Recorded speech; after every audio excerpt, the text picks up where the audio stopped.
Yeah. the first season. That it's like hard to think of what could happen in the second season. But do you have any hopes for what might happen in the second? A little bit. I think we're just kind of scraping the surface of Ethan right now. It's a really he's a very complex character, of course, and we wanted to tease him out in a way that you can only do on TV. John didn't have much for me to do in the first first few episodes, and he had to assure me that things were going to get much more interesting as time went on. You sort of get a sense of what the show's going to be like in the last 2 episodes next season. And next season will be much more about what this character has to offer. And so I had kind of a free year. I had some work, but it wasn't overly. I wasn't overworked. So let's put it that way. So next season, hopefully, I'll be on set a little bit more. Awesome. Yeah. Was there anything in particular that surprised you about him the first season?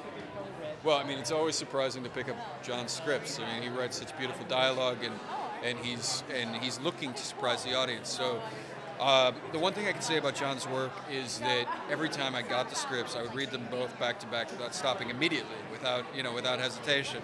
And it's not just because it was my future, and he had a lot of control over what my character was going to do, but they're just endlessly engaging. And he's very good at keeping an audience's attention. He's very good at keeping my attention, which I don't think is the easiest thing to do in the world.